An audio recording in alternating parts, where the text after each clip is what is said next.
Hey up, now then. You've ridden all the local trails and you know them all like the back of your hand, and now you're ready to travel out into the Dales, the mountains, the hills, and find some new exciting single track. How do I get a GPX file and how do I get that onto a system such as the Garmin? Now there are other variants out there and you probably can do this on your phone as well, but for the case of this video we will be just using the Garmin Edge 530. I will be using Strava in the rest of this video as I have a subscription and a profile. If you want to download my GPX files, you'll find a link in the description box. You can also use Trailforks and Komoot. So here we are on the Strava main homepage, and you can see Adele here, the best dog walker, dog handler in Yorkshire. She's on the front page, but there we go. So what we're going to be doing now is we're coming up to the dashboard, up here, and we're going to go create a route. Here we are on the world map screen, ready to be conquered. All the single track and bridle ways. You shouldn't be riding on here. Slow down. And you've got a f***ing bell. And everything else that you want to avoid is all here for the taking. So we're actually going to be putting a click to start if you know roughly where you want to start in the world. But we could do up here, we could go Ambleside, for example. Ambleside, Cumbria, and there we go. We're going to start here right in the centre of Ambleside. So we're going to just zoom in a little bit here, and now we're going to start working out our actual route. Now there is a global heat map on here on the left, and if I turn it off we will get the basic map, as you can see here. And switching this on shows us how popular these actually routes are from people using the actual software. So if we wanted to create a route here, we could actually come down into this section and change to satellite. If you know the area quite well, that will help you. And there are different options down here: dark, light, hybrid, gives you a bit of both. Let's just turn the heat maps off a little bit. It's even got the clouds. I think these are taken directly from Google Maps. So we'll put this back on, we'll put that back on, and we'll go back into the standard mode. So we're in Ambleside, and we want to get up here. And if you know how to read the contours of a map, you'll know that this is high. This has got 776 meters up here, and you've got your contour lines. So if you were to, let's just say, get along this point here, and then put your bike on your shoulders and go all the way up there, you would be an Ironman. That's quite a trail.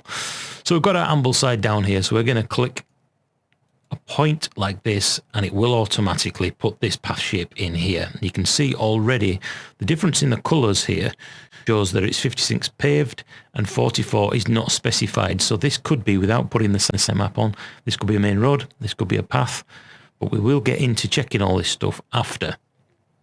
Now a little tip for you, if you wanted to go down this road here, what you don't want to do is click on the actual crossroads. You want to make sure that you are further in and click.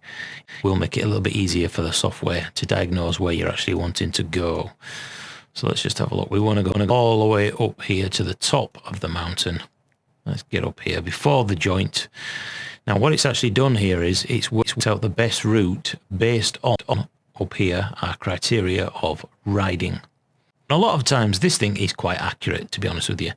So even though we said we wanted to go up here and up here, it's telling us that the best way for us to get to that actual point is up this road. And as you can see, it's already automatically put segments in on the way up. So we can keep going up and up and up and up, wherever we want to go. It's really busy up here. And we want to go up here, and we want to come over here.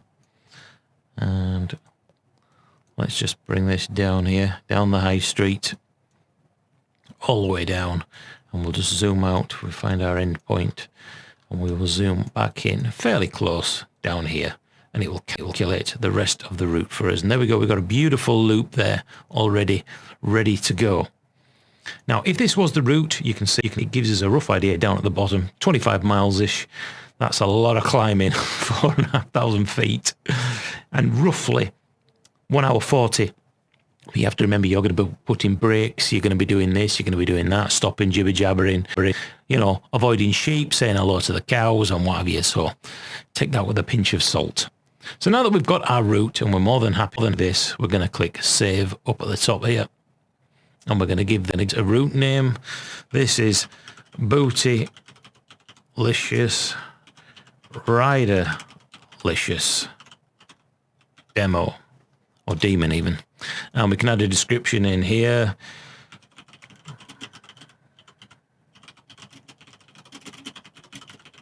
Help a small channel, as 82% of you watch my videos, but you're not subscribed. Real shame. There you go. There you go. We've put that in there, and we can put in the road type here, which will be mountain bike, and whether we want this to be public or private. Now, seeing as this is just a demo, we will put this to private, and then we'll click save to my route. And there we go. It's now saving. And there we go. Bootylicious, Riderlicious demo. So how do we actually get onto the Garmin, and how do we test and look at this in depth to make sure that this is all tickety-boo-boo and we actually want to ride? Now that we've got this, we want to get this onto our GPS system, and there is export TCX and GPX. But for today in this video, I'm just going to go through the GPX system.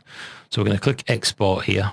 Now you could directly put this onto the GPS, but I'm going to show you the way that I do this now in order to be able to test it. So now we've got this file.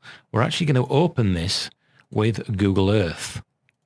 And what you may find is that when you actually come into Google Earth, it doesn't show the actual GPX file. And you'll be wondering, well, why isn't this working and why can't I actually see anything? So as we jump in here, it's going to come to the location where we've put our data in. And as you can see, nothing happens. We don't see the route. We don't see the path. We don't see anything. There's nothing here at all. So this is where I'm going to use a little piece of software in order for us to be able to actually have a look at this file. This is GPS Visualiser. And I'll put a link to this in the description box. It's completely free and you can use this on your web browser. And we're going to use this software to actually convert this into a file that Google Earth can read. So we're going to choose the format here, which is Google Earth. And we're then going to choose our file that we've just created. So we have our file loaded in here now, Bootylicious GPX, and we're going to click map it. And this is going to convert it for us in a way that we'll actually see the path overlaid in Google Earth. And here we are. It's already saved it.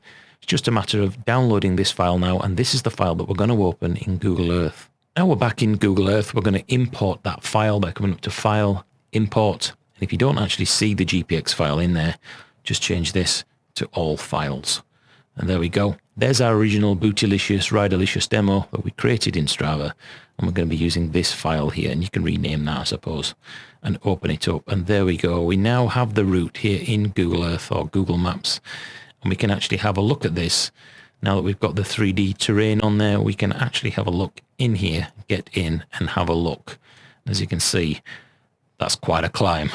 No wonder it's 4,000 feet all the way up to the top.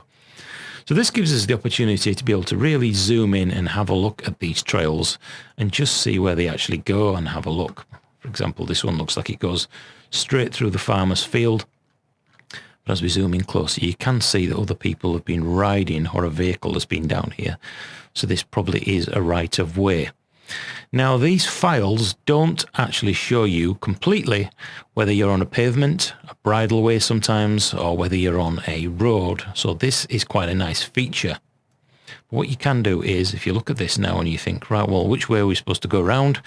Not that it matters, but if you've downloaded a file and there's a specific way, we can actually come up to this button here. We've got our file selected and we can click the play button here. Now this doesn't always work because of the file conversion, but this will give you a literal flyover of the actual file and show you the direction in which you actually created it. So here we go. This is now going to fly over. Now, depending on which site you go to download your GPX files, or whether you use Komoot or Trailfolks, sometimes you'll find that they're absolutely bang on. Now, using this file conversion system, sometimes, like this, the line will disappear or it'll be hovering above the actual track, but you can still do a flyover and have a look at your actual route. Now, once we're happy with this route and we think, yep, this is the one that we want to use, we will not be using the converted file again. We will be using the original Bootylicious GPX file to get that on the Garmin in order to be able to get out onto the trails and decide that this is the best route ever made by any mountain biker in the world. It's incredible, so I'm going to give this guy a thumbs up, subscribe, and whatever. I couldn't think of what else to say then. Let's get this file onto the Garmin, and I'll show you now how we do that. And I won't be able to show you me riding around on it because obviously the bike's not well, but you get the idea. As you can see here, the route is miles above the actual floor of the mountain, but this is going to give you an idea of the route. And depending, again, on which software you actually create your GPX in, it'll either be actually on there perfectly or it will be hovering above, and sometimes it'll disappear, but it is there on the original GPX file. On the right-hand side here, we have the Garmin that we've just plugged in. And on the left-hand side, we have our Bootylicious Riderlicious demo GPX file.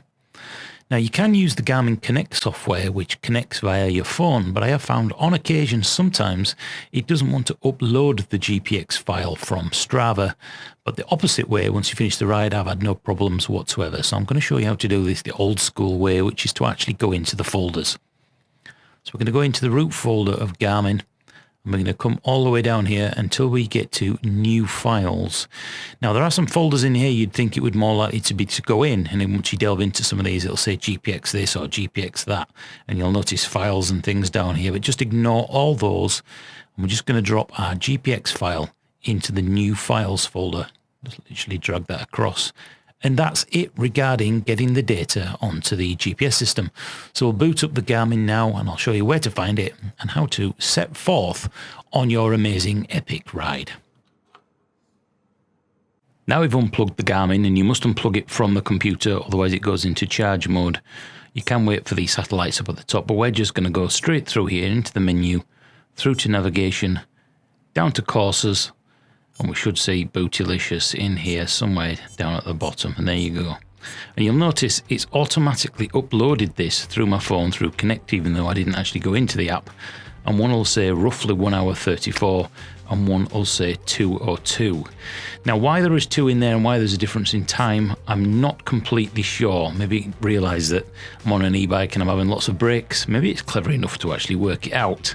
If you know why there is 2 in there and why there is a difference in the estimated time of this ride, then do let me know. But as I mentioned, this is just the beginner's guide. I may do an in-depth version of this video with a lot more features in Strava and some of the hidden features actually in the Garmin, if people find it of interest. For all its quirks and the annoyances of trying to get your head around the whole complicated aspect of it, once you've done it a few times, it's not too bad. Now, you'll know in a previous couple of videos, like at Grassington, when it messed up, it turns out the lad who sent me the GPX file, he pulled my left leg, shall we say. He'd programmed it to go back and forth, the little... Anyway, I'm sure he found it amusing, but there you go. I didn't actually check that file through Google Earth before I actually started and went on the ride. These GPS systems can take you to places you've never been before, even local rides. There are places I've been and I thought, I didn't even know this was here. You can find places. It just needs a little bit of planning. Always take a phone with you with 3 words in case you get lost, and maybe an extra battery pack for your phone in case you ever need to use Google Earth or you need to find something. The only downside to the Garmin 530 Edge is that it's not touchscreen. In order to be able to move or pan the system, you've got to go through a series of menus, which is just frustrating when you're losing your temper and you just want to get back. Hope you've enjoyed this video. Give me a like, subscribe and share, and I shall see you in some more videos coming real soon. Bye-bye.